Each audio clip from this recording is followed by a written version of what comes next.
I'm a big fan of BitPaper, absolutely. I use it to tutor online for my EFL students. And I love the new feature that's just come out, the selecting, being able to edit and move images and text around. I think that's a great new feature. Can you share with us any upcoming features that are planned to be released for BitPaper in the future? Yeah, of course. So the next thing we're actually going to work on, it's a bit of a toss-up. The next thing we're going to spend our time on is actually recasting some of the audio video features. We can do chat. So one of the problems with BitPaper sometimes is if there is a problem with audio and video, it took us a long time to get that stable. But there are, circumstances in which even before you call each other and have a video call, you might want to type or message each other. So we're going to put in a little chat feature, a 1 or 2 line chat feature. Screen sharing is the next big feature. Effectively, yes, we recommend to all of the online tutors we work with and the ones we've trained and the community generally, we say, hey, use Zoom as the audio video and use BitPaper as the whiteboard. Actually, the long-term vision is to do away with the Zoom link, right? And just have BitPaper as an all-encompassing, to replicate all of the features of Zoom. It already does the audio and video, but it doesn't do the screen sharing, it doesn't do the record. And they're the two things that we really want to build in. Recording's tricky, and we're going to leave that for a little while. Not everyone records their classes and not everyone wants to record their classes, but screen sharing seems to be a very integral part of collaborating online. So we're going to build in that and just some general kind of stability fixes on the audio video, minimizing the chat windows, and clean that up a bit. The major kind of So that's audio video, and we don't actually handle that. We have a third-party provider. We built a solution originally. It wasn't stable enough, so we kind of outsourced that. The next board features that we're going to work on are rearranging and inserting pages between each other. So when we talk about BitPaper, we talk about BitPaper being a collection of pages, right? So a paper is the individual paper you save in My Papers, and then the pages are the boards, effectively. So the thing that the users, what we do is every time people ask us for something, we have a chalkboard, effectively, and then as features rise up and down, we build them. The next board feature is rearranging and inserting pages and copying and pasting pages. So we're going to build a right-click functionality where you'll be able to copy, paste, insert boards.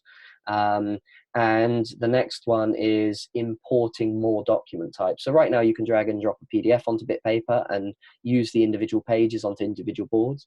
We're going to have a solution whereby when you import a PDF, it will expand the PDF over the pages of BitPaper.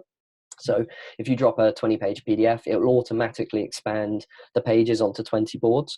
Then you can effectively edit the PDF with, writing and text and shapes as you wish, and then you can just print it out again. So we're going to really rework the import feature of PDFs, and we're also going to allow docs and PPTs, PowerPoints. They seem to be in quite high demand. Yeah, and then that's the sprint after that, and then the final one. Just we're nearing the end of kind of our core feature set. There's a few kind of bits and pieces left over. Being able to organize into folders your papers is a very popular request. When you've been using it a long time, it gets quite unruly. Being able to share HTML links, being able to paste videos onto BitPaper. So there's a bunch of kind of slight, small user experience fixes we're going to do.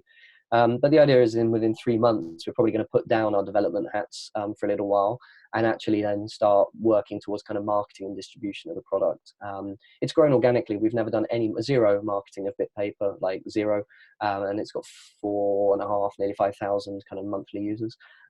It seems within reason that we could probably get 100 times that if we keep the product clean and simple. And there's a lot of solutions out there. We've just got to try and present ours as the best, and I hope we're achieving that, basically. Fantastic. Well, definitely looking forward to all those new feature releases coming soon. One final question about BitPaper before we move on. Can anyone use it to tutor any subject? Yeah, we get asked this quite a lot, actually. I mean, as someone who I've processed in the last year nearly 60,000 hours of tutoring, right? So I get a very statistical bird's eye view on particularly the London, but more so the United Kingdom tutoring market. And there is no doubt in my mind that there is a heavy, heavy, heavy skew towards social sciences, towards STEM subjects, and towards English as a foreign language, basically. So in terms of, the first part of the question is, where is, if you like, where is the money, or where is the activity in tutoring? It's heavily STEM and English language, English as a foreign language based. Then in terms of, so who uses BitPaper? I mean, when we've had, from time to time, we have a sneaky peek at some of the boards that are being created for particularly right now, we've just had to convert 111,000 boards to back convert to be able to handle this new feature. It sounds simple, right? Adding a select tool, but what do you do with the 100,000 papers that already exist? We had to actually make them backwards compatible. That's no small task. It's complete.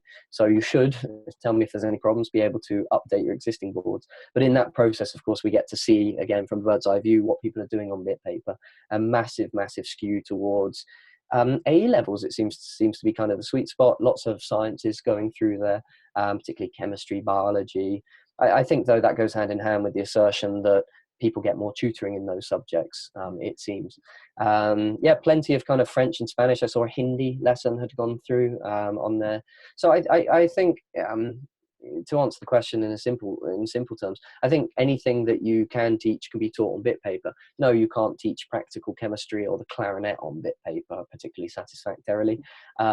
But, and even beyond tutoring implications, we branded it BitPaper to keep it agnostic to tutoring. Sure, our primary market is tutoring. Our primary concern is tutors and creating a nice online whiteboard for education. But there's plenty of people on there, from graphic designers. Microsoft Paint is dead. Some people actually just want to quickly grab a couple of images, snapshot them onto the board, put a box around them and then print it to something. So we're actually seeing slightly, interesting management consultancy type people building flow charts and stuff.